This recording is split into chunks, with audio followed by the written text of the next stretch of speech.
Mic. Camera. Action. Heard you got a job. That's right. Who the hell are they? They're with me. And we're not? Granted, I told you everything I had to tell you back at the bar. I stopped drinking so much. You want to get yourself killed. With those youngsters. Do us all a favor and get the hell out of here. Wheels up in 10. Come on. Well.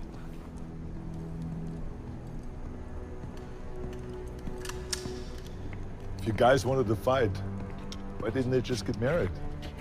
You're seriously smoking next to aviation fuel?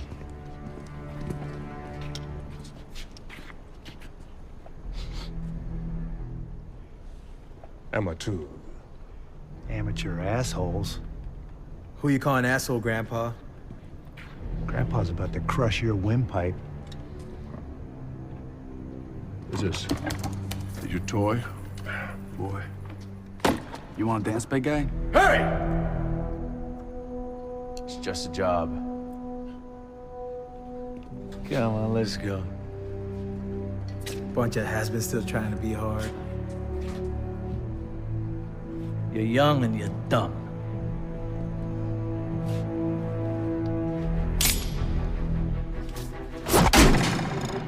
Ding-a-lang, ding-a-lang. Keep it. You're gonna need it.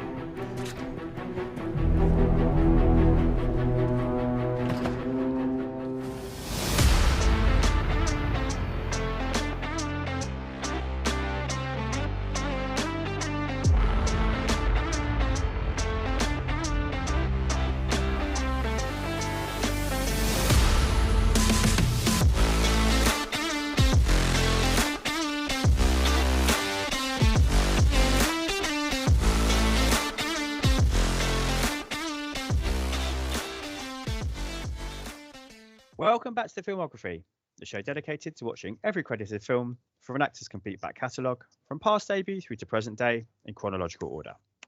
Each episode, I'm joined by an esteemed guest to watch and discuss the next entry from the Focus Filmography and consider how it ranks amidst their career and whether we can trace any typecasting trends or topic traits or theatrical tics. For episode 33, I'm joined once again by my very own Expendable Max Byrne to discuss the 33rd big screen appearance of the Stath in the action franchise threequel, The Expendables 3. We watch, you listen, and hopefully watch along too. So, Max, thank you for returning to the show to discuss the Stath's, let's say, reduced role in Stallone's star sidelining second sequel. Oof, got through it. Yeah, thank you. Thanks, Jack, for having me back. It seems like only yesterday we were doing part two, so I'm delighted to be back to cover what I consider to be the last good entry into the franchise.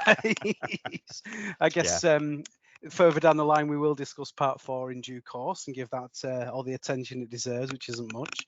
But yeah, I'm delighted to be here to discuss this one. But yeah, she's quite right, actually. Stath is somewhat less front and centre in this one, isn't he, than the first two, but still a worthy entry to his canon, I think. Yeah, I think it's quite interesting where you fall on this. He's still the same character. He's still just as charismatic. His chemistry with Stallone is still just as good. It's just he's taken this choice at this point, hasn't he, to try and switch it up a little bit, try and do something a little bit new, a little bit different, which I can understand. Trying to keep the formula fresh. And I think there's some influences that we can talk about as we go. But, of course, we're here to talk about the Stath, so I do miss him when he's not on screen.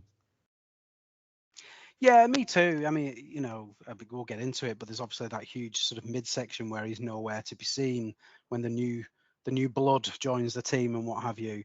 But yeah, he just seems to have, unlike in the first two films, and certainly, well, the fourth film is the Statham show, but the first two films, he still, although he wasn't the main guy, he still had big standout moments. Whereas in this one, I was watching it again for the first time in years, a couple of days ago, and I was thinking, well, there must be a moment here, like the Scott Adkins fight in part 2, or the fight on the basketball court in the first film. But here there doesn't seem to be anything like you can really hang your hat on for. I mean, like you said, he's still great. He's still bringing Lee Christmas to the screen like only he can. But there's not any big takeout moment for him in this film, is there really? He's there, he's doing his thing, he's getting involved, but there's no real like, oh, there you go, put that on the highlight reel, is there? No, I completely agree. But I'd actually broaden that out to kind of the whole movie, which sounds massively derogatory and critical. I don't think this film is really overall that far away in quality from the first two, but I don't think anyone really gets a big standout moment. I mean, we were a little bit critical of the Stallone Van Damme fight from the second one, saying like we just wanted a bit more, maybe some more of their like characters coming through, or they're like kind of what they're known for coming through. We want to see some more Van Damme kicks and some more Stallone pummeling, or not pummeling actually, Stallone getting pummeled probably really, and then the Rocky final hurrah at the end. Like, but even doesn't really give himself a particularly good moment against Mel Gibson here. It's a little bit muted, everything, I think, here.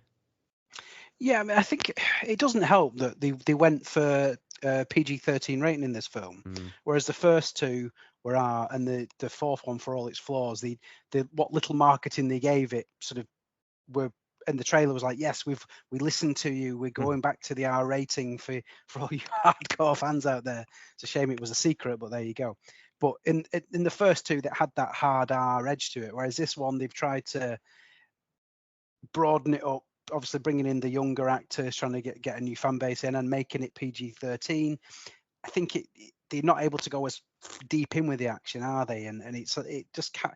Although, like you said, I don't think the quality is much different from the first two. I think it is a very solid film, and I enjoyed it a lot more than I thought I would rewatching it. It was actually better than I remember. But yeah, I think they've spread it a bit too thin in this film, haven't they? They've too many cooks do spoil the broth, I guess, in this. I mean, you only need to look at the poster.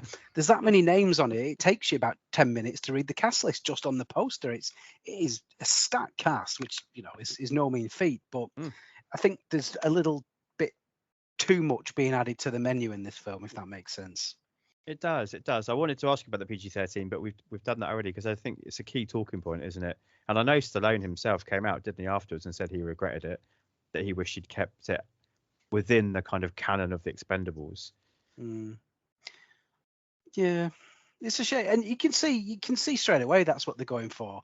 I mean, that the opening scene where they go and rescue Wesley Snipes' character Dr. Death from the prison train at the start, and the very opening shot is of them setting up this sort of horizontal like wire over the train track, aren't they, which is designed to take everyone off the roof of the train. And when everyone hits that, if that had been the first two films, they would literally have been chopped in half, wouldn't they?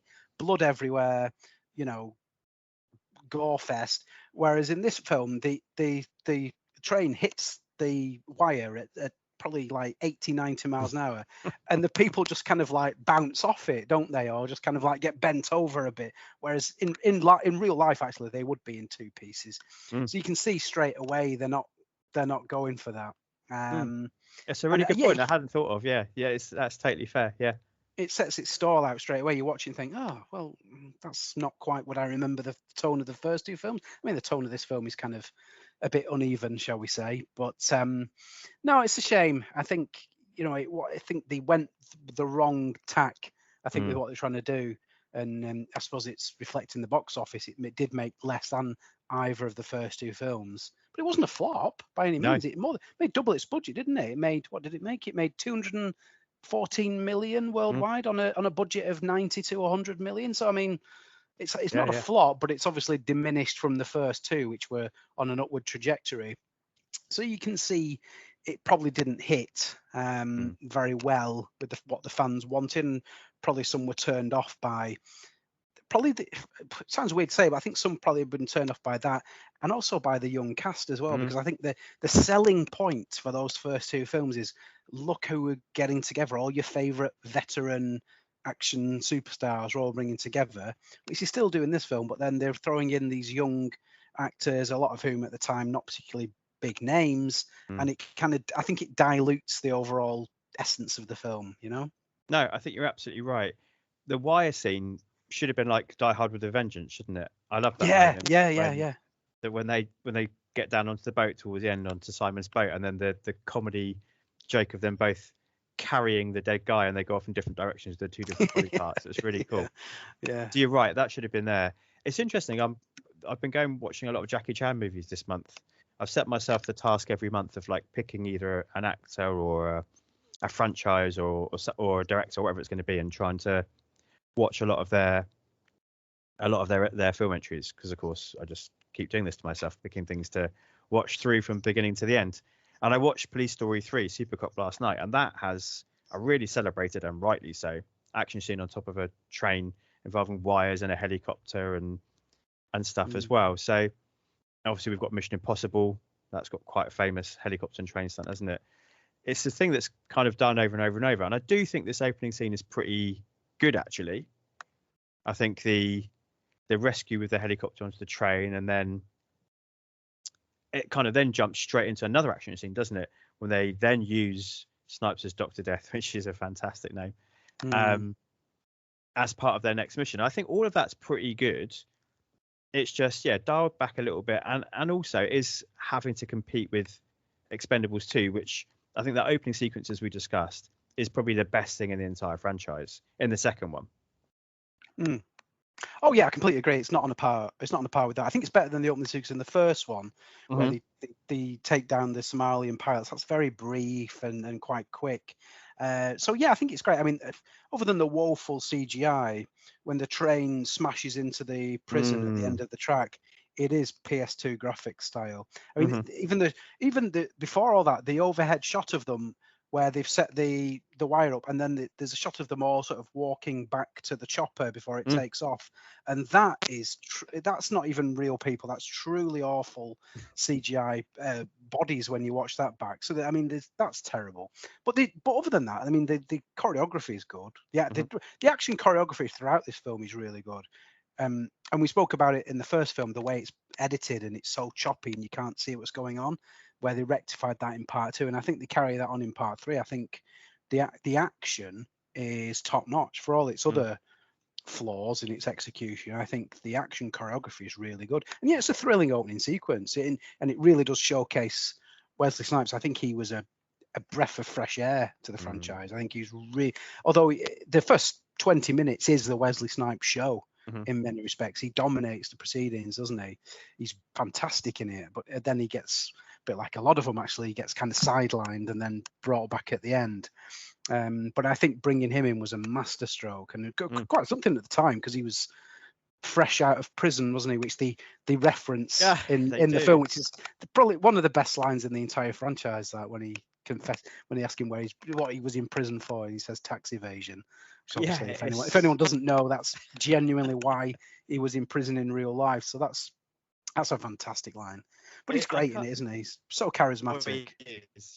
Yeah, I can't quite decide whether it's like so on the nose it's brilliant, or so on the nose. It's kind of like, Jimmy Carr got ripped for ages, didn't he, on panel shows for a similar thing. Yeah. Yes, it's almost kind of like a panel show joke. But I think the fact that he's just owning it is great. And I agree with you, like Wesley Snipes, he's, when he's on form, he's always great to see on screen. And he has some good banter back and forth with the Stath. They've got good chemistry. Makes sense they were in Chaos together. So he's kind of got a bookend of like pre and post prison, Snipes and Stath together. But yeah, I think the way he's moving on, the way that his character's moving on top of the train and the moves he does, it is all about showing us what he can do. There's a particular elbow move he does, which I just sort of, maybe it's in my mind, I don't know, but there's a movement when they've got him and they're inside the train, and he's getting like the person he's fighting and spins around and whacks him with his elbow. It just feels a very Snipes move to me. Like wrestlers have their signature moves. Yeah, it feels like a Snipes move. What did you think of his intro though? I thought it was really interesting because he was in like a kind of like Hannibal Lecter style mask, wasn't he? Yeah, it was like Steve Buscemi in Con Air, wasn't it? Like he was on a similar thing, and because there's no dialogue pre them getting him, is there? So there's no like where Stallone saying, right, we're going to go and rescue this guy off this train. He's a founder member of the team. He's my boy. We go way back. this is what we're going to do. They literally just turn up, no words, and they're on there. So you watching for the first time, you don't know who he is.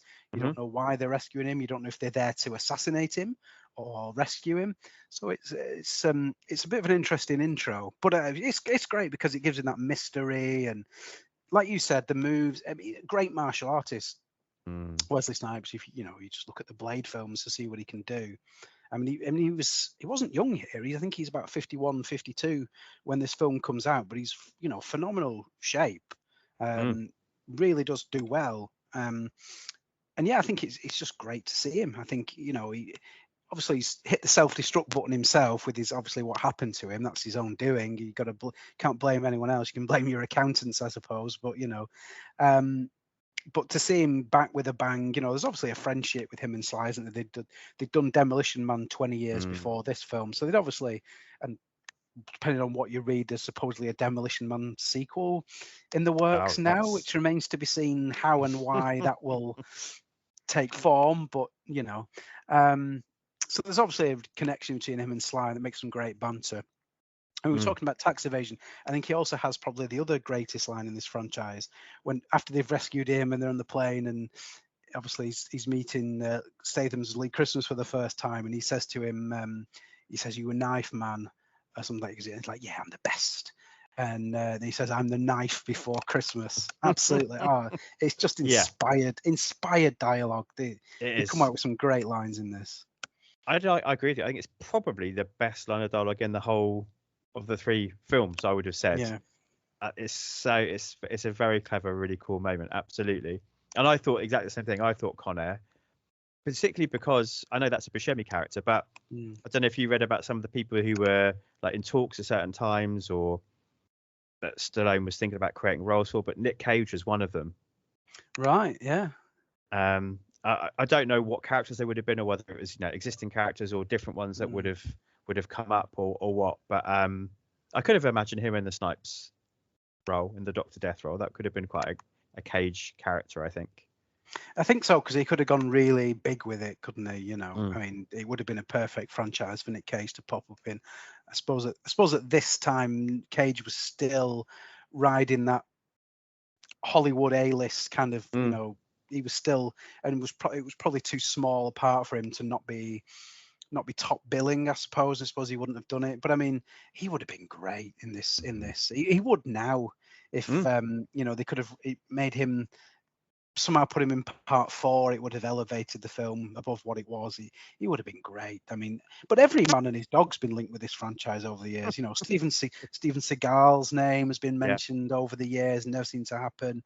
Even people like Michael Dudikoff, from the American Ninja films, his name got thrown about. I think one says Pierce Brosnan was alleged to have signed on for part 4, but I guess the huge gap between 3 and 4 maybe put paid to that. He would have probably been, he could have played that Andy Garcia part in the 4th and probably been quite a lot better at it. So there's so many who whoever you can think of probably would have played the part. But yeah, imagine Nick Cage.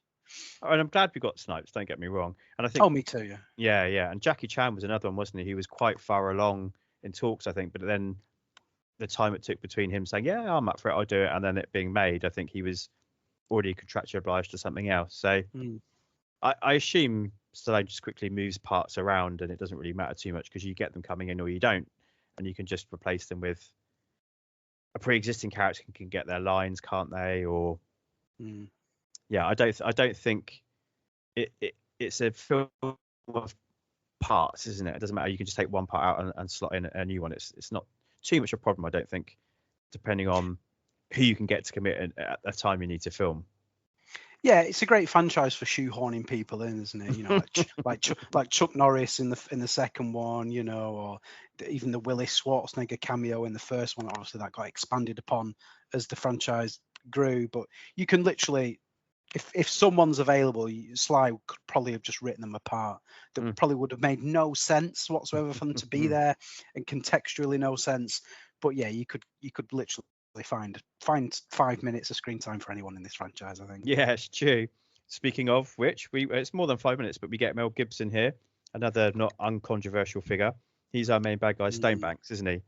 And when they're on the mission to, I can't remember where this is set, this next part of the mission, but so they get Snipes as Dr. Death. They kind of, right, now you're back in the Expendables, off we go. We're straight into our next mission. And Terry Crews is already waiting for them, isn't he? Hell Caesar, he's waiting for them. He's keeping his eye on this dockyard area. And then within this next big action scene, Stonebanks, Mel Gibson's character, is revealed. He's another former. There's a lot of people who founded the Expendables, it appears. Another former Expendable founder who shoots Terry Crews as Hell Caesar, doesn't he, and takes him out of action. Yeah, he shoots him right up the arse as well, which is quite interesting. He does, yeah. Yeah, which is kind of weird because afterwards, when they're sort of attending to him, and it generally looks as though they're playing it like he's going to die here. You know, that does look like the vibe you get him until it cuts to the hospital bed. But when they're treating him, there's no reference to the fact that he got shot up the arse. So he's lying on the floor, and they're like, you know, attending to his chest and what have you, and you know, and he's lay on his back. You think if he'd been shot up the arse, they would have him on his front and be trying to, you know, address the wound situation in his bum cheek. So it's kind of a weird situation. I agree, because he gets shot in the leg, doesn't he? And then he falls down forwards, and Stonebanks shoots him in the arse, kind of Bad Boys 2 style, but like rather than across the cheek, like into the meat. Yeah. And then he drops the bomb, doesn't he? There's a big explosion. So I was the same as you. I was trying to work out where the chest injury came from. I guessed a bit of shrapnel or something from the bomb. I don't know. Yeah, I suppose. Yeah. He was a bit unlucky that he got that on top of the 2 gunshots. Yeah, it was a bit weird. I didn't quite follow that continuity.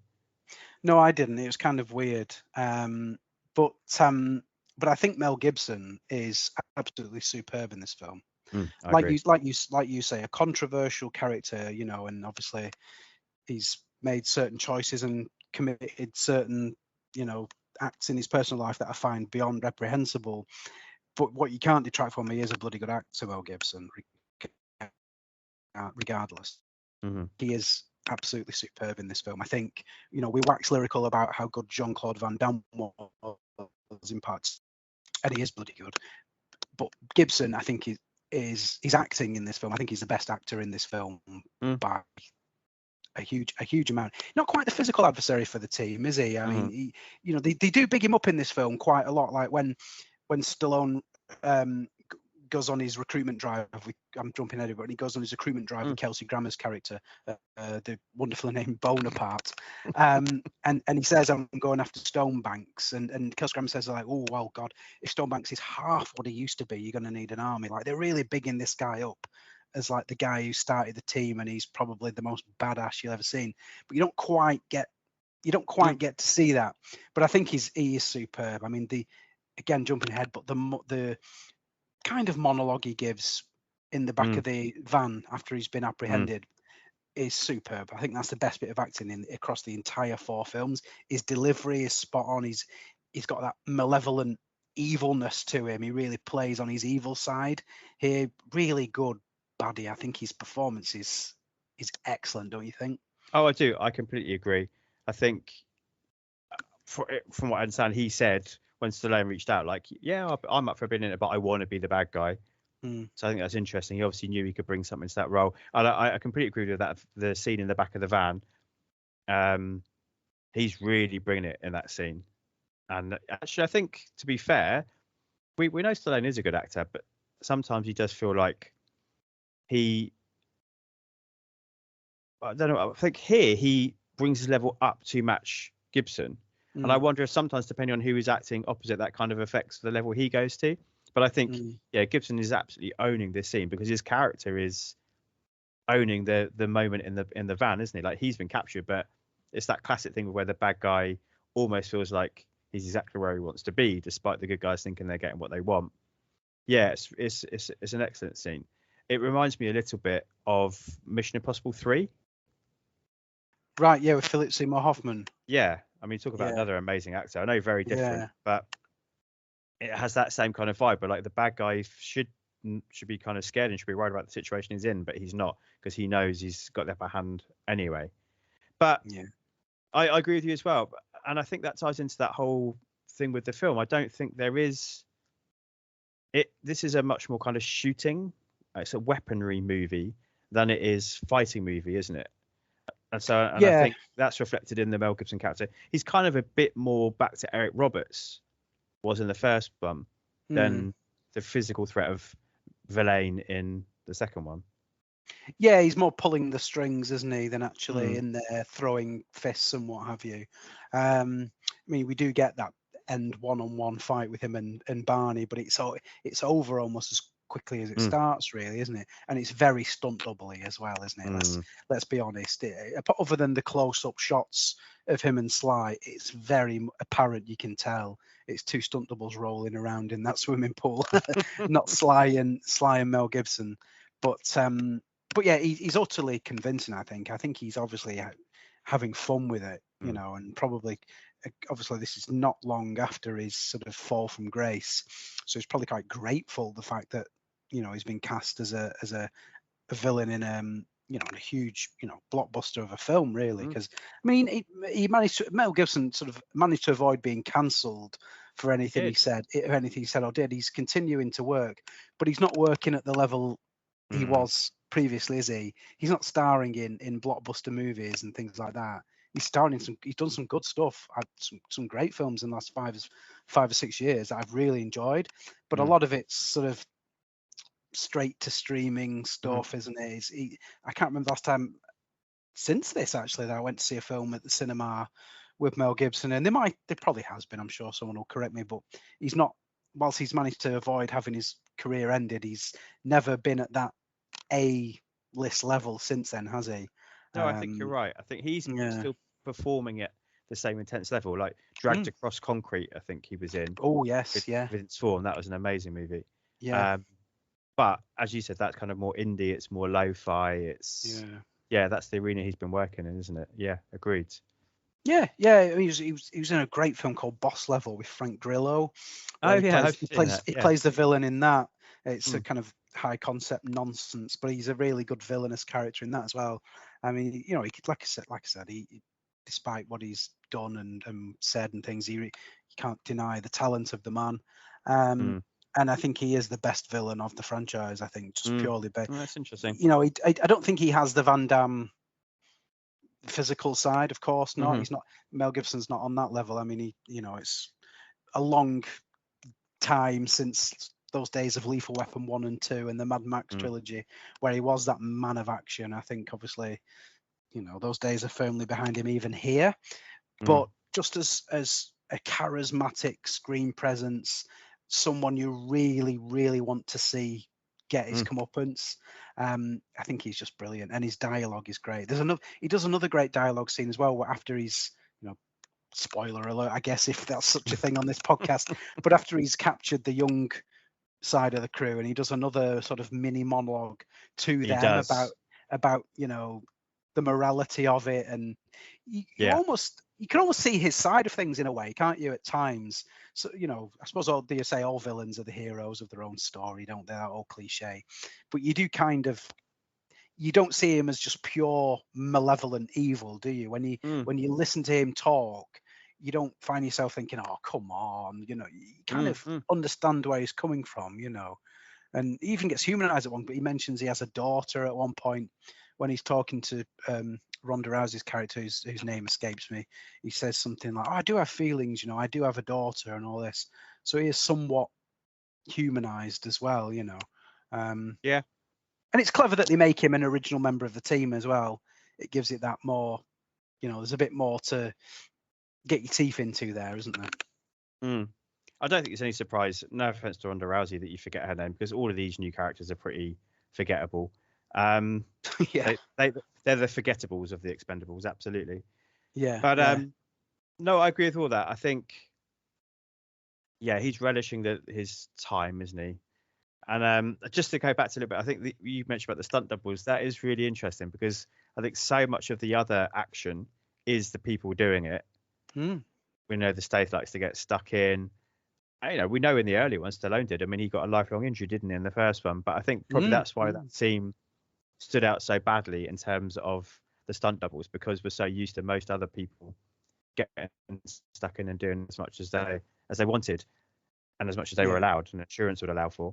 But yeah, that second kind of speechifying scene is classic, like villain laying out his plan, isn't it, of what he's up to and his motivations, and almost kind of a Bondian way of like, you will never escape from my Machiavellian trap. And yeah, I do like it. It's drawing up on a lot of different things, I think, this movie. And in that way, I think tied into what you said at the start in terms of the PG-13 rating, the new cast not really hitting, which we definitely need to talk about soon when we get to the montage scene. I do think that this moves a little bit away from even what the Expendables is as well. You know, we've mentioned already Mission Impossible. I think we could mention Fast and Furious. We could mention not kind of Marvel and superhero stuff yet, but perhaps that's another reason why he brought that rating down, to try and bring that crowd in. You know, I just mentioned the James Bond franchise. I think a bit more of the rest of the world is bleeding into this movie compared to the first two. Yeah, I agree. Yeah, I think. Yeah, I mean, again, we criticise him for it, but I can understand the motivation. Oh yeah.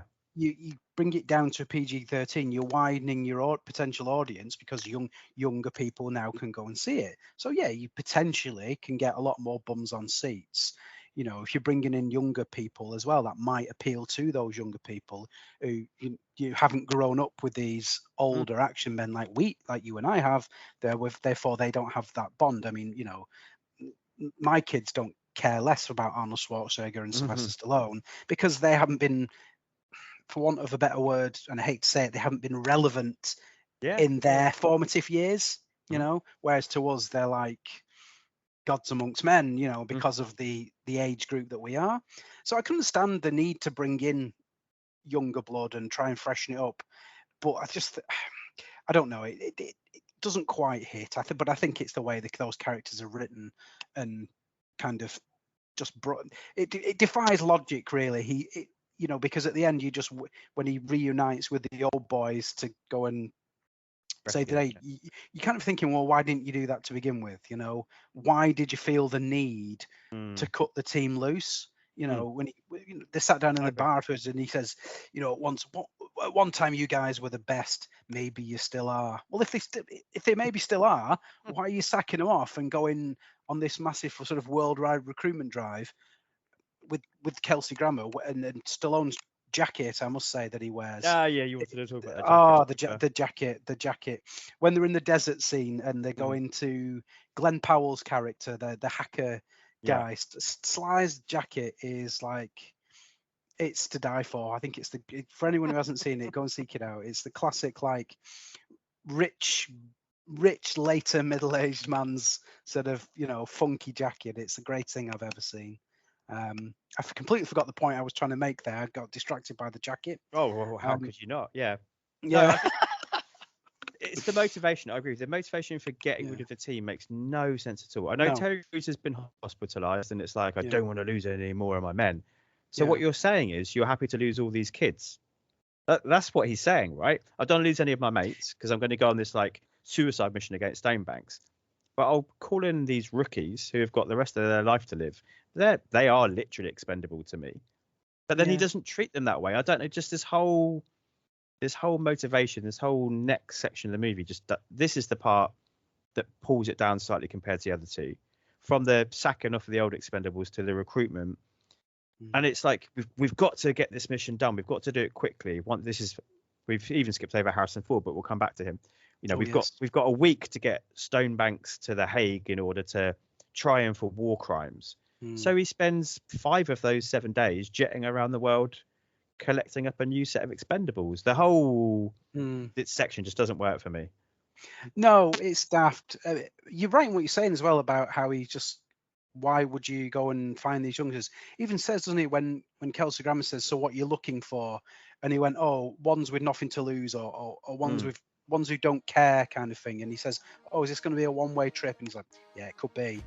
He's literally wanting to be served up with cannon fodder, isn't he? Yeah. Which is, you know, it's kind of weird. But then there's this like really jaunty music playing when they go, you know, that awful song that I don't know what it is, but it's a terrible song that's playing while. Yeah. It's walk. I can't think of the lyrics now, but I know exactly the song you mean. It's like walk. Yeah. Yeah, it's fucking dreadful. None of it works. I don't know why Kelsey Grammer's here. I don't know what he's got to do with this kind of genre movie. And Yeah. yeah, although I understand the motivation to get some new people in, and I get Ronda Rousey, everyone else is. And I really like Glenn Powell, and actually, he's the best of the new recruits on screen. I think he has the most charisma, he has the most screen presence. There's no surprise to me he's gone on to be a big success. Yeah, he's very good in Top Gun Maverick, isn't he? He is, and he's got the Hitman coming out this year, hasn't he? That everyone's talking about that says is really, really good, which is like his baby. I think he's like written it and directed it and starring in it. But yes, I just pulled up the names here. We've got Kellen Lutz, so Twilight dude, as John Smiley. Right. Okay. Stop trying to make Lutz happen is all I have to say, because he's got a really good look. He's a handsome dude and he's quite brooding, but he has got nothing beyond that. And then we've got Ronda Rousey as Luna. That's it, Luna. Yeah. Okay. I mean, she's a good fighter, but she can't act. No. And then we have Glenn Powell as the computer expert Thorne. Yeah. And then I can't even find what this guy's name is. Victor Ortiz as the weapons expert Mars. Now, I don't know Victor Ortiz. He's just other dude. But I understand he's from the world of fighting. Right. But yeah, there's not a lot there, is there really?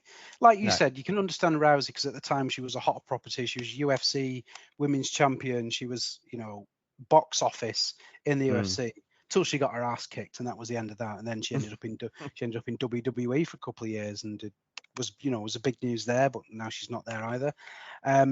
But yeah, she is rubbish, and it's really weird as well because they go and recruit her, and she's working as a bouncer / hostess in this nightclub, right? And obviously Sly thinks she's just like the hostess, and he's like, who we here for? And he's like, oh, the one in the red dress, and she beats up these guys.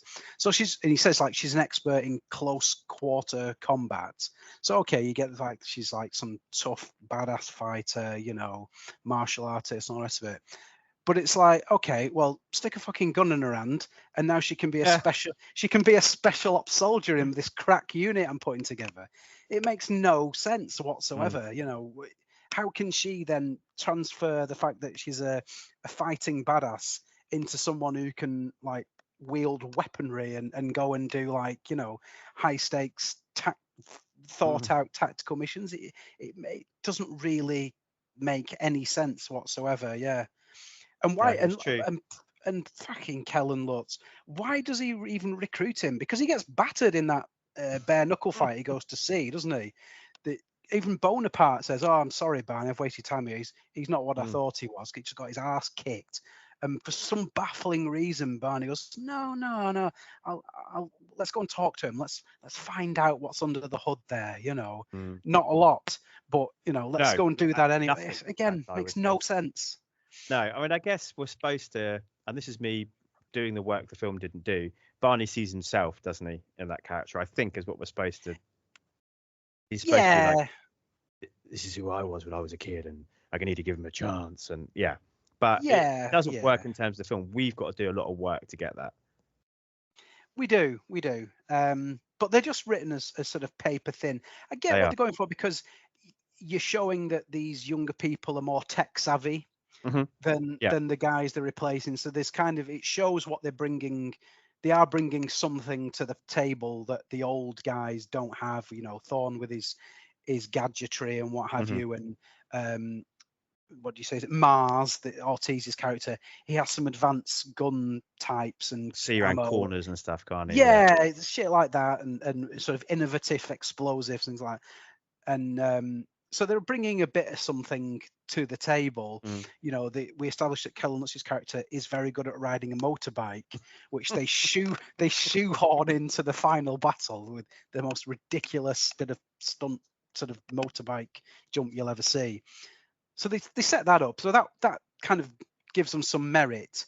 But it just, I don't know, they just don't give them enough. It's sort of reflective in the fact that the only new recruit that you actually enjoy and want to see more of on screen is Antonio Banderas' character.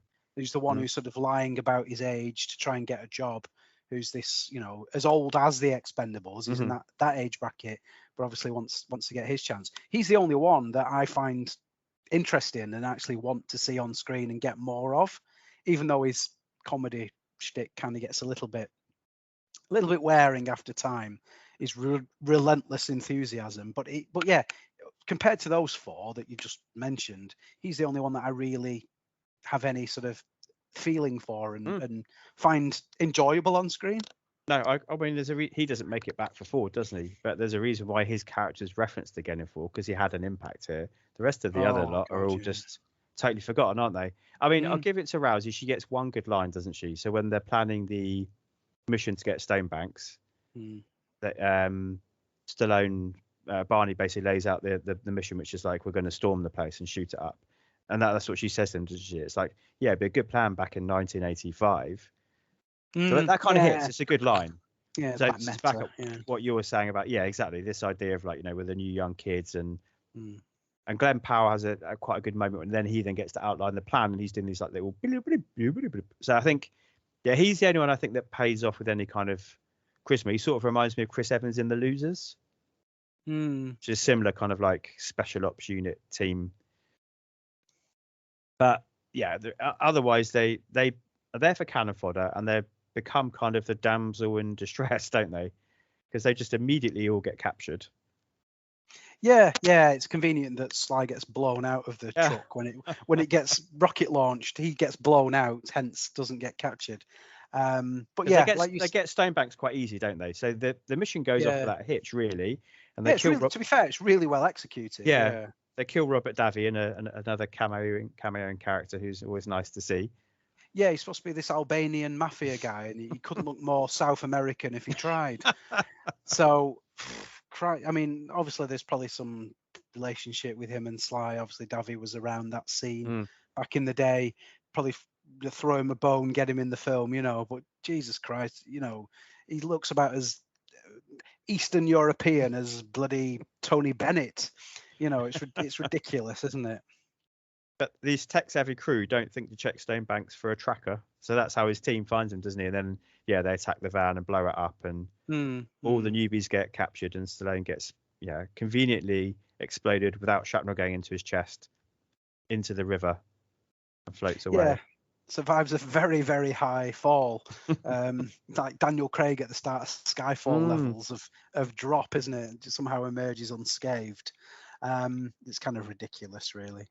But I suppose it serves as a plot device if nothing else. But I suppose I'll buy it though as an excuse to bring the originals back and give you a bit more Arnie as well with that amazing dye job on his hair. That is something special because it's a different color. The first 2 films, I mean, obviously his hair's dyed, a man of his age, but it's like a light brown color in the first 2 films, and it's literally as black as the black t-shirt I'm wearing tonight by this one. It's ridiculous. When you first see him in the film after Caesar's been badly injured with the bullet up the jacksie, and the sort of it's a very somber scene, isn't it? And he walks into the scene outside the hospital room to obviously have a bit of a heart-to-heart with Barney, and just the sight of his hair, it takes away any kind of poignancy or sorrow, because you're just going, what does he look like? But Arnie's Arnie, isn't he? He is, but I do like it because Barney he takes out some of Stonebanks' men, doesn't he? And he makes it back to Trench, who's flying him back to the States. And Trench says something like, "Hurry up, it's boring." And I just thought to myself, yeah, you're absolutely right. This section of the film is boring. Let's hurry up and get, again, quite better. Let's get our crew back together, because that's what we really, really want. Yeah. No, it is. So last word on the newies, I think was it worth it, I suppose, is the question of bringing them in, and was it a misstep? I mean, did we even need it? Could we not have had more of the old guys? It was the film does, in my opinion, it does suffer by taking this is the 3rd film in the franchise, so we've got to know Lee Christmas and Toll Road and what's Gunner, Dolph Lundgren's character, who again, lovely hair in this film. He has it cut like he's in a 90s boy band. It's wonderful, isn't it? Looks like he's in 911 or something like that. Beautiful. But then you had yeah, Snipes, and as you said, he's the best thing about the first 20 minutes, and then he disappears. Sorry, carry on. No, but again, he's in that sort of age bracket too, Snipes, isn't he? You know, you're bringing him in who's just blows everyone off screen, but then you take him off the table. You take our boy Statham off the table, and you take the other guys off the table who we've grown to know and love from the first two films. And that's about half an hour of like you said, the massively elongated recruitment drive, and then obviously the discussing the plan, and then sort of that bit of forced banter where the old team turn up and they sort of like get sent packing, you know, and then obviously the mission and that's a huge chunk of the film with no Expendables in, really, other than Barney. So no, I think bringing them in is not necessarily a bad decision, but I think the way it's done and the way it's executed, I think they could have done it a lot better, I think. Yeah, we needed I don't know. I mean, there's no point sitting there trying to fix it, is there? But I guess we needed the team, and it needed to be more than just Hal Caesar being injured. Maybe it needed to be the whole team were knocked out commission, or they were captured, or they were off on a different mission. I don't know. Yeah, there needed to be a better way to do it. The only thing I would say, just you talking about then, I'd totally forgotten about that scene when the old and the new clash. I absolutely love it when Wesley Snipes, I think he walks up to Mars and he's like, I smell amateurs. There's something about his delivery is much better than mine. The way he delivers that word amateur is absolutely amazing. It's iconic just in it by itself. But I'm with you. I think it could have worked, and I think you needed to cast better people, let's be honest. I think we're saying, one of the four really has any kind of impact. Although we understand Ronda Rousey's casting, she's not very good. So in my opinion, anyway, one of the four, Glenn Powell, is the only one really with any impact and charisma. So you get a better cast and a better reason for them to be there. And then there's a more seamless flow, because as you said, the execution of the action scene of them getting stonebacks is pretty decent. Yeah, no, it is. It's good. It's like you can see the difference, whereas the old team would literally kick the door open and start spraying bullets left, right, and centre. This is a methodical, thought out, measured plan with technology involved and foresight and planning, and it goes off literally seamlessly, doesn't it? Obviously it doesn't end that way, but the execution's really good. It's just, I don't know, I just wanted less of them in the film than what we get, Yeah, even just tighten it, I suppose. Actually make it, 20 minutes, half an hour. We don't need all the recruitment stuff. We could just get, like a Suicide Squad freeze frame, or Batman versus Superman disc drive of who these people are and why they've been chosen. I agree with you. It's just the whole thing goes on too long, doesn't it? It does, yeah. But I do like Kelsey Grammer. I mean, like you said, he's really out of place. Like, why is he in this film? And you kind of get the impression maybe he was an ex-operator as well, and now as he's sort of aged, has gone into sort of become a broker or talent scout and what have you. But you get the impression there's some history between him and Barney. Obviously, they go back. But I think the scenes with him and Stallone, I think they bounce off each other quite well.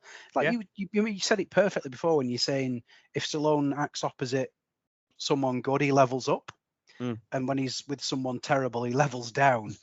So I think he does, because Stallone can be, some performances and scenes can be fantastic, and then in other times you look at him and think, God, he is wooden. Well, look at Copland. He's opposite De Niro, and he's up there with De Niro in that movie. Yeah. Oh, yeah. It's magical in that film, and the Rocky I, magical performance. But so I think in this film, when he gets to go opposite Kelsey Grammer or Mel Gibson, or even Harrison Ford, I think it levels him up. So I do like Grammer for the 10 minutes Kelsey Grammer's in this film. I do quite like those dialogue between them. I think it's quite good. Yeah. And Ford's in to replace Willis, isn't he? Because Willis decided he needed a bit more money to come back, which is a shame. But it's really nice to have Harrison Ford in this, and he seems to be having quite a ball as well. Oh, massively. I mean, at the end, that when they're celebrating and his character sort of bids farewell and says, "I haven't had this much fun in years." Mm. That really does seem like Harrison Ford is saying that to Stallone. It does. Yeah, because I mean, not a lot's required of him heavy lifting in this film. He's there to sort of dump exposition and then pretend to fly a chopper whilst coming out with loads of like cool one-liners. Or this brilliant scene where they're about to take the chopper and Arnie's there and he's recruited Yin Yang. And he's like, "This is all I could get at short notice." And he just looks at him and goes, "Yeah, very short," which is, quite mean.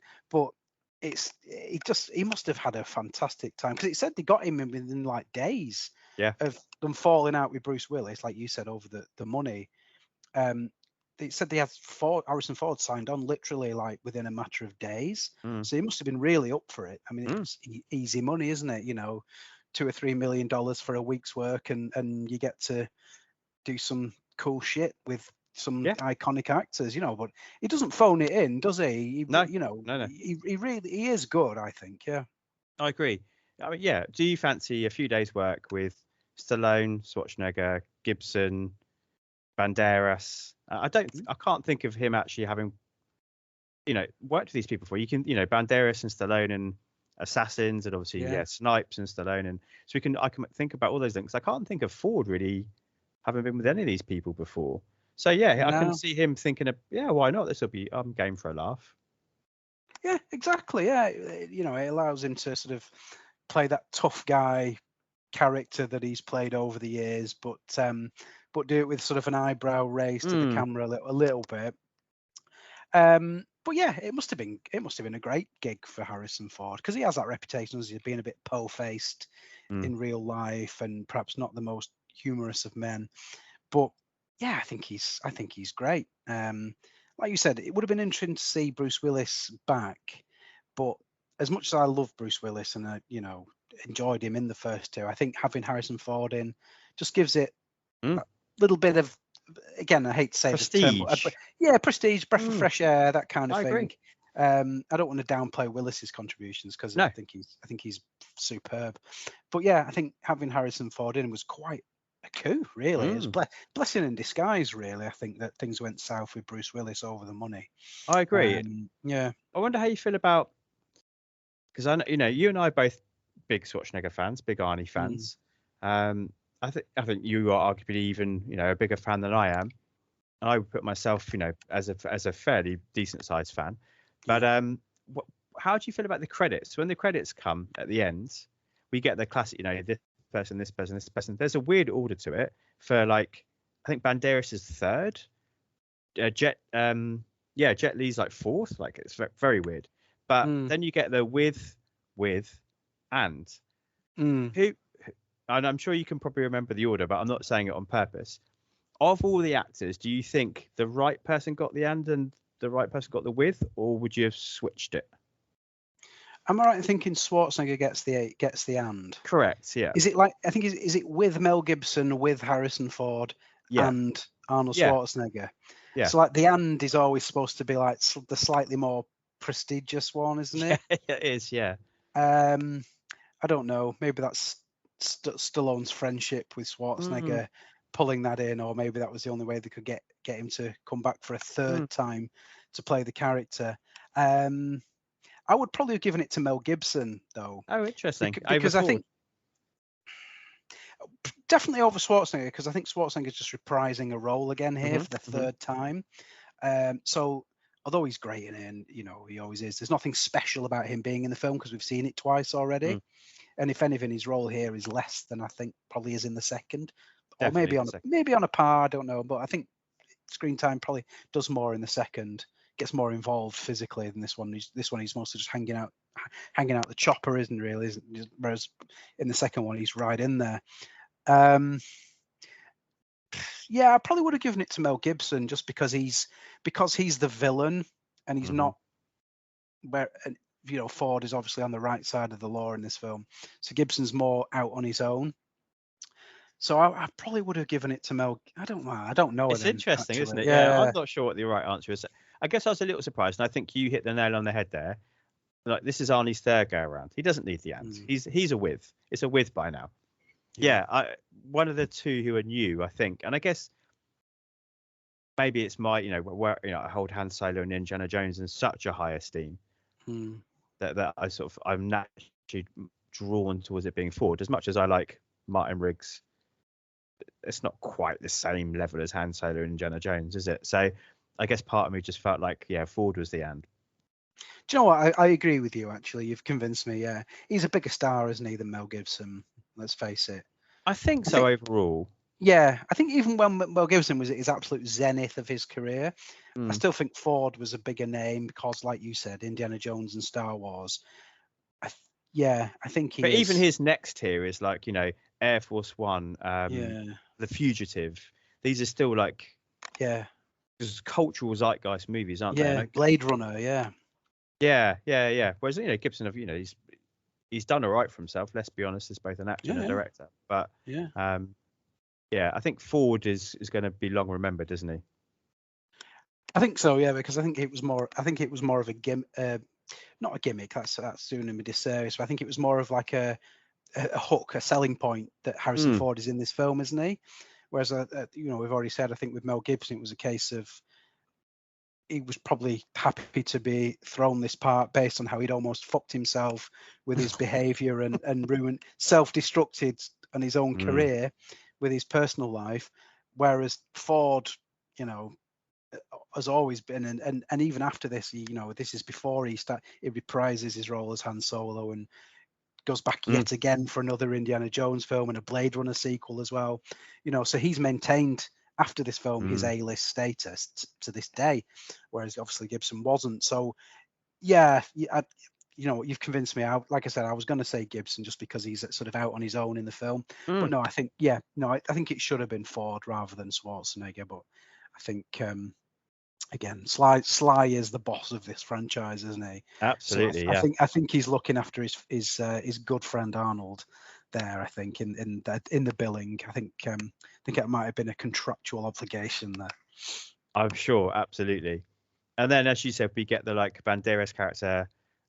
He turns up, doesn't he? I'll help you out, like a little Energizer bunny. I thought the scene was quite fun, but I found the pacing weird. So his whole team's been captured. He's been brought back by Trench. He's going to quickly get some kit together and get straight back out there to rescue them.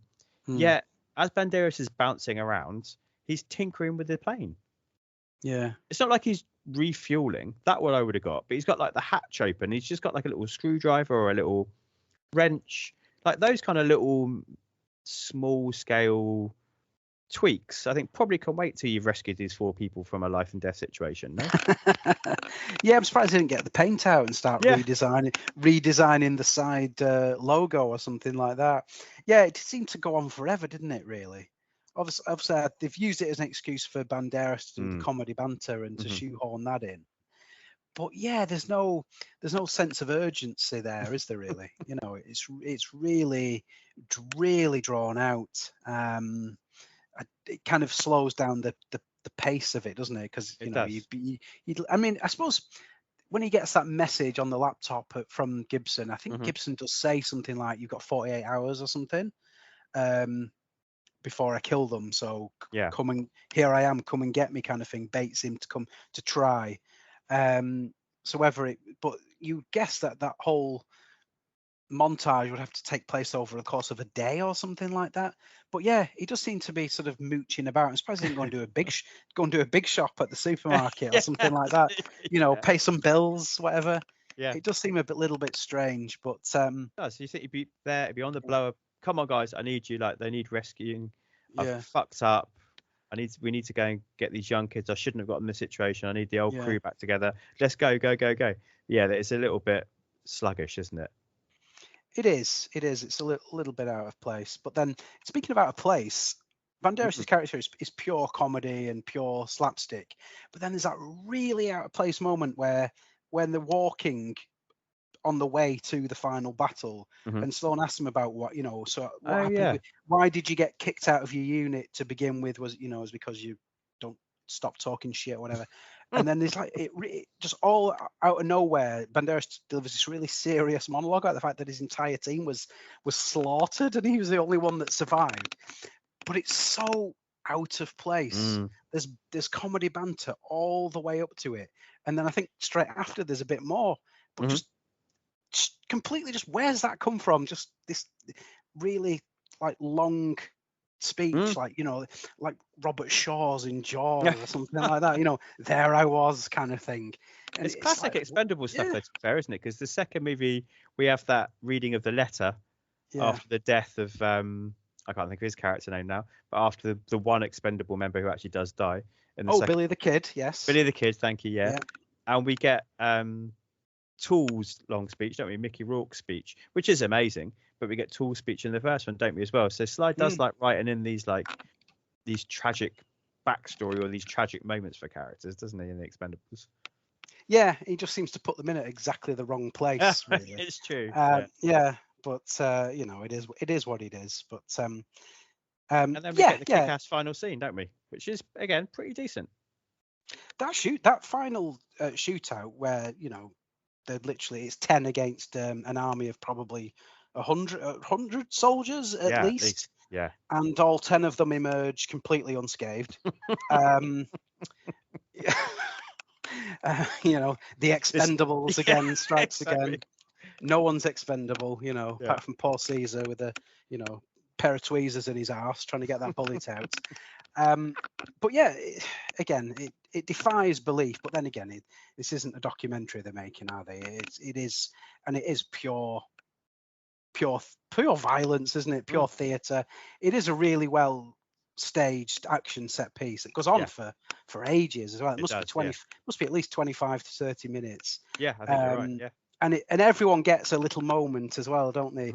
The one thing I did worry about that would be, you know, you've got 10 heroes there all jostling for position, but each one gets like at least a sequence or a scene where they all get to do something really cool or something, don't they? Whether that's the motorbike thing or you know.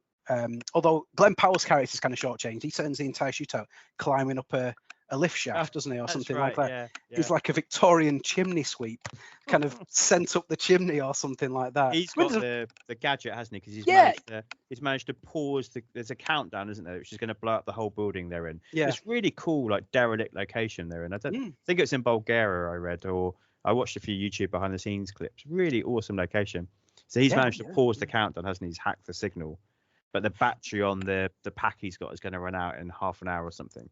So they've got this time to try and escape. Yeah, it's a clever plot device, actually, that. Oh yeah, there's a reason for him. He's got to protect the thing at all costs. But I suppose his character gets a little shortchanged by not being able to do something cool and kill some baddies in an incredibly creative and far-fetched way, because he's literally just climbing up this lift shaft to the top. But yeah, other than that, they're all getting good, cool moments, you know. Dolph Lundgren and Randy Couture get to hijack a tank and things like that.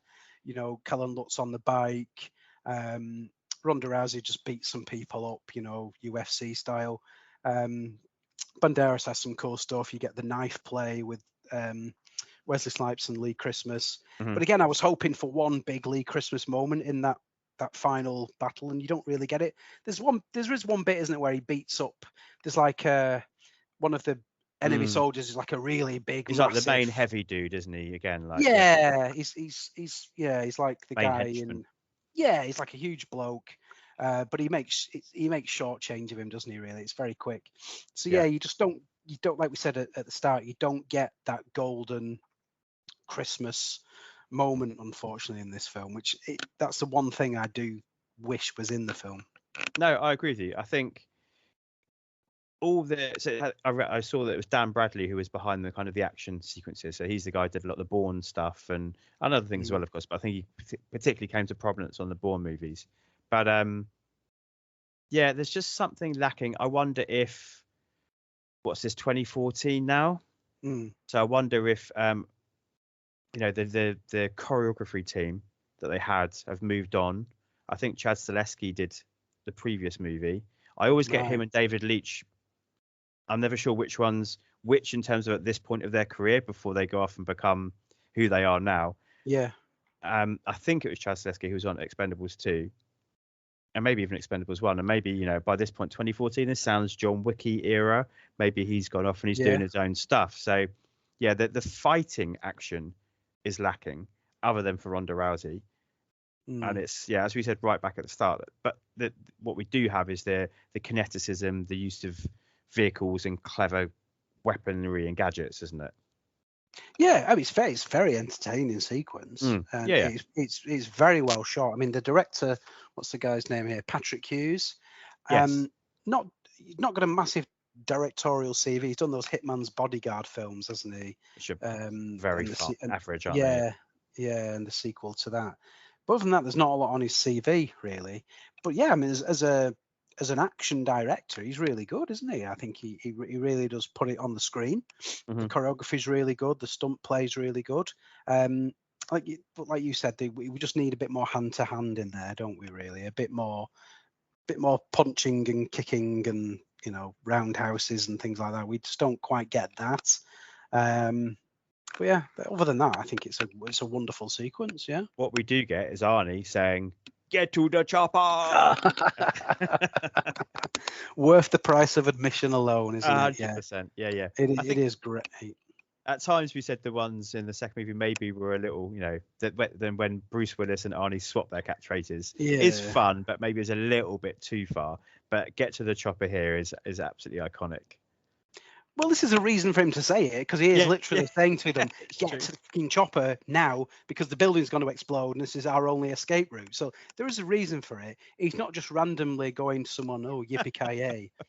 Yeah, it's true. For no reason. So yeah, there is like some contextual thing behind him saying get to the chopper. But yeah, I mean that is marvelous. That really is like one of the best lines in the film. Again, it's Yeah. No, sorry, go on. No, I was gonna say it's not quite Knife Before Christmas, but it is right up there, yeah. Because then we get the shot, don't we? Because Stallone's the only one. He's been fighting Stone Banks and he takes him out pretty quickly and easily. And then he's running along the rooftop as the whole building's coming down because the timer's run out and the bomb's gone off, and it just happens to be exploding very slowly from the furthest away from him to him. But the shot of all of them and the helicopter is awesome. Like that is the one you want on the poster. You've got Ford in the cockpit, and then with everyone like all there gathered together, Banderas and Dolph Lundgren and Arnie and the Stath and all these guys there. It's a cool shot. And they're all there as well. It's not like a CGI like layering people in or anything. Yeah, they're all genuinely in that cockpit, which is it must have been a brilliant thing to be on the set that day. Yeah, all those people together. It's brilliant. I mean, I'm going off book here, but I remember when the film came out, they promoted it quite heavily, and there's a wonderful shot that was for some, I can't remember now which one, some high-end American magazine, People or something like that. And they got all the principal cast members of the film together to sort of pose in this sort of lounge or something like this. It's a really cool picture. I'll if you haven't seen it, I'll find it and send it to you after this. But they got them all there, and Mel Gibson's there, Stallone, Schwarzenegger, Lundgren, Statham, all of them are there. And it's a genuine picture, Harrison Ford even, and it's a genuine picture. And because I remember seeing an interview with Stallone on, he's out there promoting on something like The Tonight Show or something, and they're showing the picture, and they're saying to him, "Is this like a genuine picture? Is this like, were you all there at the same time?" And he's like, "Absolutely, everyone was there." I mean, the sense, there's a sense of real camaraderie actually in this film. Definitely. Yeah. And then we get the nice, I mean, what a nice way to bring us to sort of the end of the film. There's that camaraderie all together in the bar. Of course, Hail Caesar is fine. He's sitting on one of those little donuts, probably to protect his ass from being shot on it. But what Sly's ego can't do, I'm sure you picked up on this too, was let us get out of the film without the young woman hitting on him. It's so awful. She comes up to him and she's like, "Oh, if you were 30 years younger." Like, Sly, seriously, give it a rest. Like, just... Because we had it in the first movie, didn't we, with the daughter that he was saving. Yeah. We had it in the second movie with the Nan Yu character who replaced Jet Li. I want to talk about that in a minute, actually. And then now we've got it here with Ronda Rousey. Like, he needs to have these young women hit on him for some reason. Yeah, I suppose when you're writing the script and you're the head honcho, you can write in what you like, I suppose. Yeah, but yeah, it's a bit out of place, really, isn't it? It doesn't quite fly. I mean, thank God. Well, we'll save it for another day, but thank God in the fourth one, his involvement in the film means that such things are not going to happen for obvious reasons, you know. Yeah. R.I.P. Jumbo Shrimp, you know. Yeah. But again, that's a discussion for another day. I'll keep my powder dry on poor shrimp. But yeah, there's no real need for it, is there? Really, you know. I mean, like you said, you made that wonderful theory about Barney Ross's true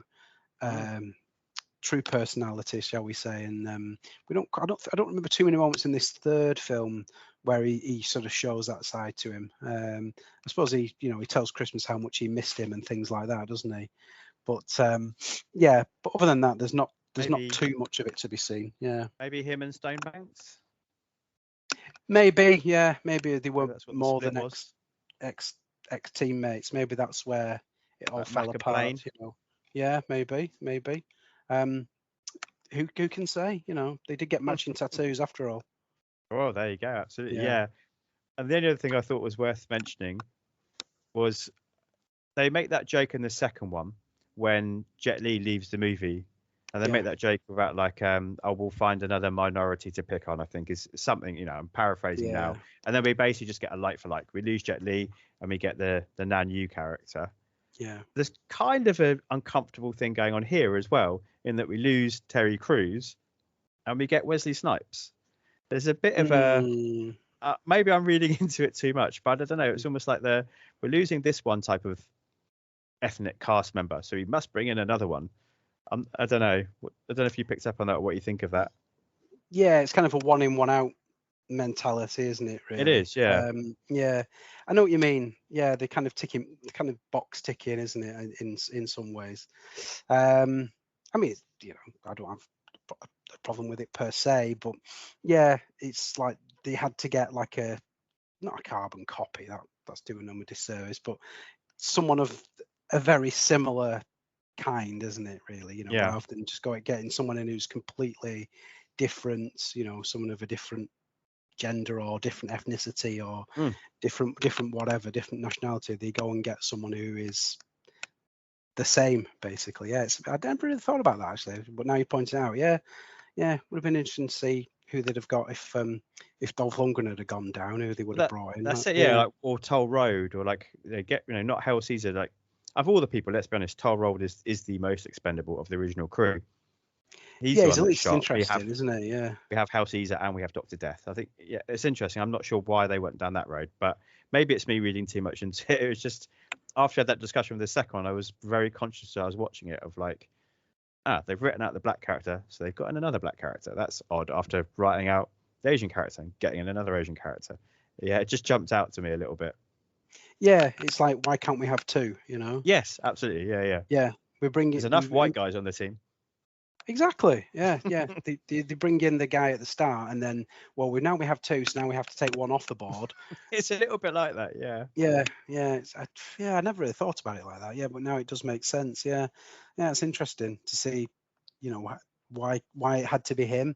I would have got rid of Toll Road for sure. Randy Couture is nothing, you know, he's fine in all the 4 films, isn't he? But he is by far the one who has least sort of presence and charisma and acting talent, and I think he would have been the best one to get the chop, but somehow managed to endure all through all 4 films, which is bizarre. It is bizarre. I agree, because he's not even really an actor anyway. You know, he's a UFC fighter first and foremost, who sort of crossed over a bit. So yeah, it's a bit of a strange one, but in general, I think Terry Crews was massively disserviced in this film. Really, I don't know what the reasons for that are, whether there's some, you know, political reason or something, you know, behind the scenes or whatever, but his character really is shat on in this film. He is, yeah. And I don't know enough about it. We'd have to do some research. I think he's not without his own kind of levels of controversy, is he, over some comments he's made. I don't know whether that was after this or what, but it's telling that he wasn't brought back for part 4, isn't it? Yeah, so I think maybe it's in between 3 and 4. Yeah. And did you read or see about the accident that the Stath was involved in?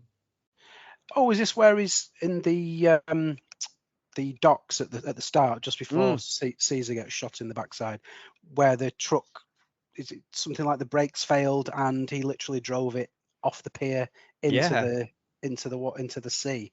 Yeah, I watched a bank of like behind the scenes stuff on YouTube. It's via the Joe Blow website, and they've actually got the footage of it. You can see it driving, and people start panicking, and then the van keeps going and goes in. And when you hear them talk about it, I mean, I don't know how much they're talking it up, or how much your memory plays tricks on you. But he said he was in that truck and it literally sank to the bottom, and he was starting to panic, but he managed to keep his cool enough to get himself out of the cab of the truck and like swim to the top. And you hear all these other people, but involved in the accident, saying like it's only because he kept his cool and he's a strong swimmer and his history of being in water that he managed to remain calm. That if that had been any of the other actors, it may have been a different story. Like, I think it was a pretty serious incident that, well, we know a stunt person lost their life, didn't they, on Expendables 2 as well? So it wasn't unheard of for these sets for some of these stunts to go wrong. Yeah, I mean, it's quite bizarre, isn't it? Because you think, why wasn't this people in the water ready just in case something like that happened? You think they would, in these films, they would cover all bases and plan it all down to like the nth degree. I mean, you can't legislate for a car's brakes failing. I guess that can happen. But you would think that they would have like divers there just in case or something like that, rather than relying on one of your leading men to sort of have the wherewithal to climb out of a sunken car and swim to safety. Yeah, it's good him and Stallone are such good mates, because they joke about it, because of course he's all fine, they can, but you can literally see Stallone with his like iPhone out filming like the Stath coming up to the surface and being dragged back to shore, not diving in, not like that's my mate, not like he's one of the stars of the franchise, we've got to get him out. It's like filming for posterity, like classic like bystander accident. Imagine if the worst had happened though, like he hadn't got out and he had like perished in that scene, and he's there filming it on his bloody iPhone. Can you imagine? Oh God, I think that footage would have had to have been put away somewhere, never to see the light of day, because that wouldn't have reflected well on him. But just Sly is no idiot. He knows what a guy the Stath is. He's not gonna, mere thing like that's not going to finish him off, is it? This is a guy who's fought the Meg, for God's sake. Yeah, absolutely. Well, I mean, interestingly, because then the next thing is you see he's taken away, and then there's the behind the scenes talking heads, and they're like, so what he did was he went and dried off, got into a new set of clothes, came back and redid the scene. Yeah, and probably did it even better. Yeah, it just says a lot about him, doesn't it? That he's willing to put himself at risk. He kept his cool. He got himself out of the situation, and then didn't throw a prima donna fit. Wasn't like, that's it, I'm done. He's literally like, okay, let's get back on it, let's go again. I think that says a lot about his character as a person, as well as it's kind of the bleeding through of like art and true life, isn't it, coming together here?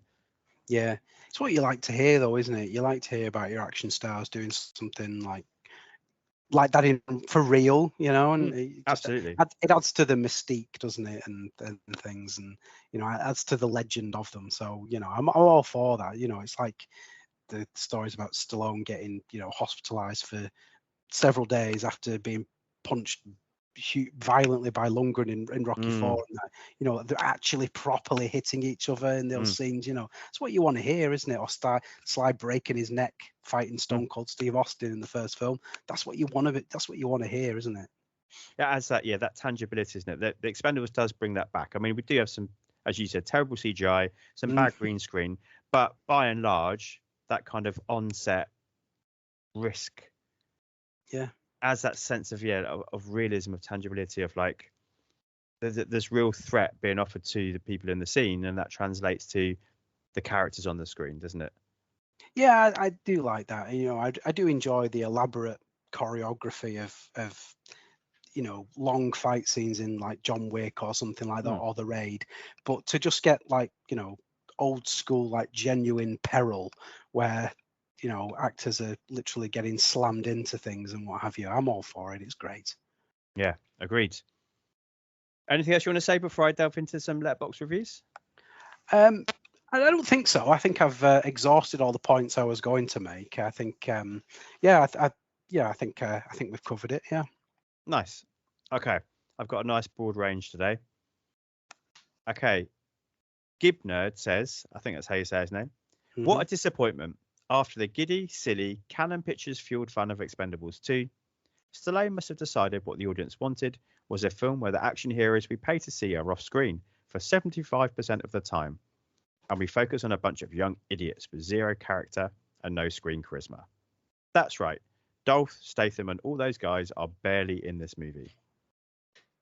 Harrison Ford shows up, but he's extra mumbly and completely bored-looking, which I know we don't agree with, but Jet Li is in it for 5 seconds, shooting a machine gun out of a helicopter, filmed against a green screen.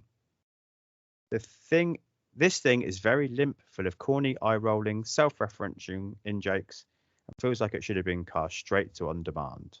Expendables 3 is a film with zero life in it, and is unfortunately a totally misguided bore. Harsh. Yeah.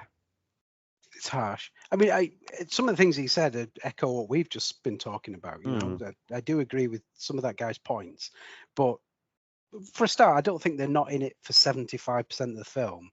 That's complete nonsense. Maybe 50% at most. But yeah, I can see what the point he's making, but I think it was his name Gibnerd. I think he's Gibnerd. Wherever you are out there. I don't know. I think he's just getting a bit over the top with his critique really there. I don't know what he was expecting. But don't get me wrong, we've said, I don't think it's the best film in the series, and I think it does pale into comparison against Part 2, which I think personally think is the high point of the franchise. But taking on its own merits, I think he's been very harsh with the film there. I agree, and to criticize it for being self-referential, sure, that's literally the point of the franchise. The entire thing is self-referential. The whole point of the entire thing is being self-referential. So I don't understand why he's then using that as ammunition to have a go at it. That makes no sense. He should go and watch something else, I think. Or she, whoever Gibnerd is. Yeah. Whoever Gibnerd is, it's true. Yeah. All right, a bit more positive. James LP says, I was skeptical, but I do think this was the best of the three. Banderas, Statham, and Ford were all incredible. Banderas especially was hilarious. And at least the faceless goons didn't feel like training dummies as much this time. Needed more Statham knife work, though. My favourite part of these films. I agree with that bit. Yeah, it did. Well, we've already said it ourselves, and it does need a bit more of that. I'm not sure about the faceless goons bit because they are extremely faceless, aren't they? I think that one thing that film does lack is that Gibson doesn't have like a number two character, whereas in the first two films, Eric Roberts had Steve Austin, Van Damme had Scott Adkins, whereas even in the fourth, Garcia has how do you pronounce his name? Iko Uwais, I think. Yeah. There you go. He has him. So in every other film, the main villain has a really cool, lackey number one, so to speak. Whereas in this film, there is literally nobody, is there? No one even has any other than faceless soldiers at the end.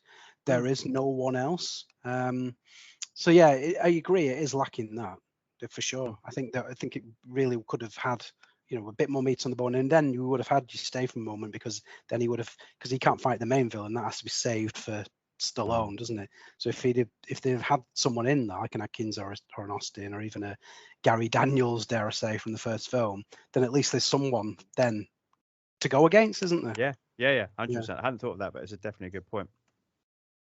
Blaine Lamotta says, the most expendable of the Expendables franchise so far. So far is right. Pretty dull for most of its running time, with choppily edited action scenes and laughable acting from most of the cast members. The only actors that managed to inject some energy to the proceedings are Antonio Banderas with his ridiculous character and Mel Gibson playing the batshit crazy baddie. The lack of an R rating is a blessing and a curse. A blessing because I don't have to see any more CGI blood splatter, and a curse because the violence lacks a true visceral punch like the predecessors. If there's a saving grace, the final act it is. The action seems to be better mapped out, with just the right amount of over-the-top mayhem. Still, I just can't help feeling depressed by the end of it. If you are already a fan of the franchise, then you'll probably dig it. If not, go watch some John Woo films or something. Your time will be much better spent. Well, he might have a point with that last comment. To be fair, your time probably is better spent doing that, to be honest, than watching this. But again, what do these people expect when they're writing this? You know, what are they hoping this film's going to be? Had they not seen the previous two films? Are they not sort of aware of what it's about and what you're going to get? When you look at that cast list, you're not getting Hamlet, are you? You know, No, you're that's not. Last Action Hero. To be or not to be, exactly. Yeah, not to be. But you're not getting that kind of thing, are you? It does what it says on the tin. So people expecting not expecting moments of bad acting. Well, look at the cast, you're going to get it. Whether you like it or not, and that's part of the appeal and the charm, isn't Agreed. it? You know, this isn't the Bourne Identity or anything like that. So no, again, people have points in what they're saying, and I get what they are saying, but I just don't understand what they were expecting beforehand, if that makes sense. It's that way that kind of reviews and all journalism. I know to put letterbox reviews and journalism in the same sentence is probably a bit rich of me, but it's that sense of like everything needs to be really extreme one way or the other, doesn't it? You can't just kind of go, oh, I like it because I like it and it's fun, which is what we're doing. I think people feel like they often feel the need to have to go to the nth degree, don't they, to go to that hyperbolic point of pushing it as far as they can in what they're trying to say. That's the thing. When people write these things, they can't just say, yeah, it was pretty good, I liked it. They either have to be over the top with like falling over themselves to praise it, or they have to be the other end of the spectrum as well. But that's just kind of that kind of thing in general, I think. Really, people don't like to give things just like a middle of the road feedback and to say, which is kind of how I feel about this film. I think it's a really solid, enjoyable film, and I do like it. But I don't think it's great. But I don't think it deserves high praise. But I don't think it deserves like terrible criticism either. It is what it is. So again, people feel the need to be one thing or the other, don't they? We'll save our own hyperbolic critical praise for next time we talk, right? Yeah. I might become what I hate by the time we get to the fourth one. I might become Gib Nerd or one of these people. Absolutely, yeah. So yeah, I guess that makes me a hypocrite. We all are at the end of the day. All right, last one, Lou Shoemaker. This is easily the best Expendables, even if that's a low bar to clear. The plot, such as it is, revolves around Stallone firing his old teammates of mercenaries and hiring a new group of not quite stars to do a new job with him. The new group isn't particularly compelling, but I was happy to lose the old cast, all of whom were pretty bad with a couple of exceptions. The downsides to losing Randy Couture and Terry Crews, whom I normally like, but it's really bad in these movies, is that the plot also loses Wesley Snipes and Jason Statham, the two most entertaining actors in the film. As a result, Statham really doesn't do much at all in this movie. His rivalry with Snipes is good for a few laughs, but mostly he just stands around being grumpy that Stallone fired him. Alack, alas. The basketball scene from Expendables 1 is his only genuinely good scene from the entire franchise, so it's not a huge loss.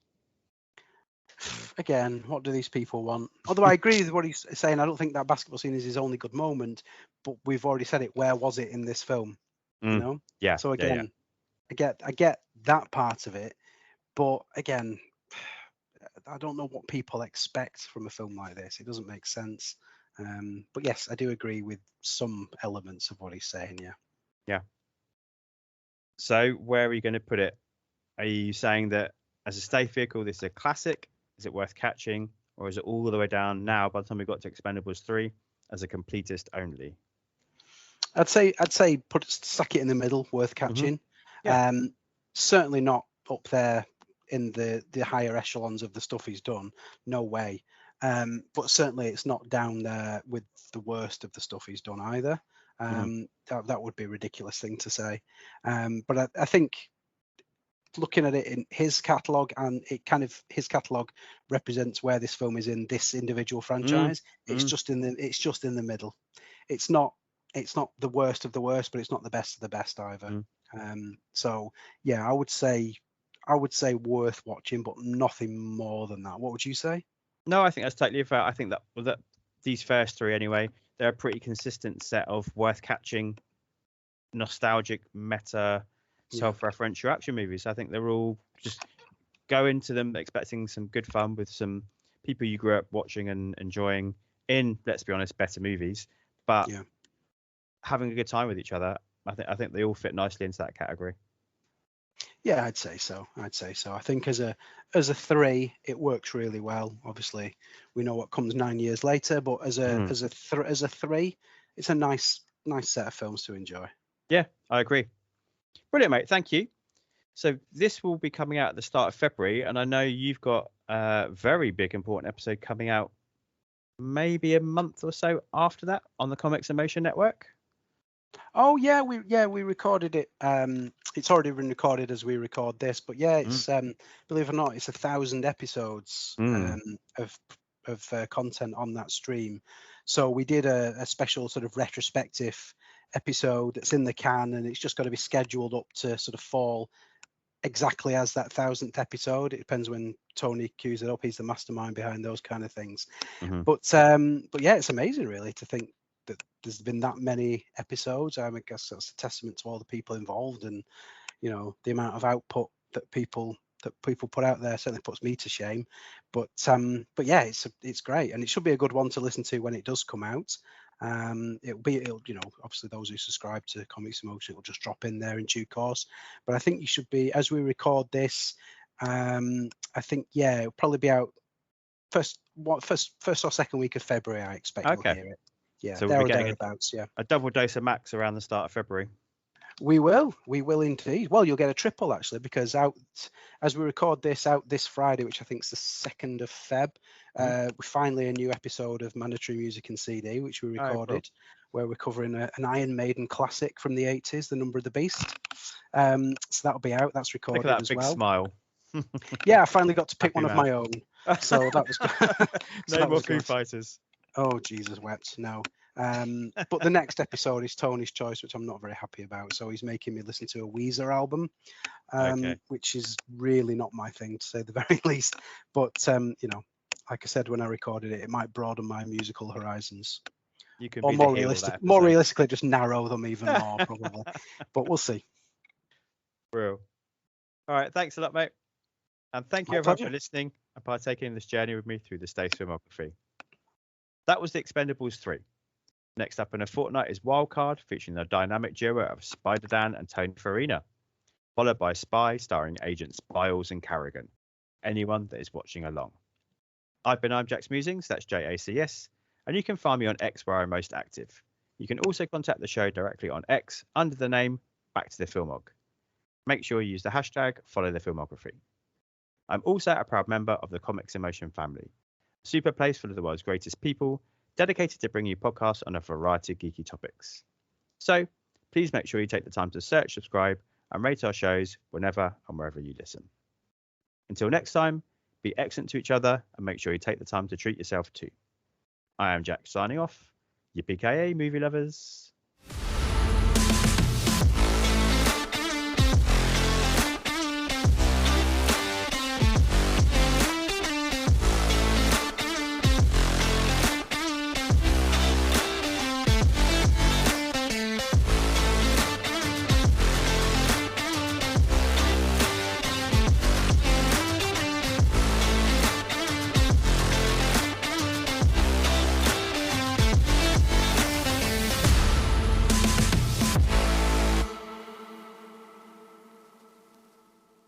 Cut.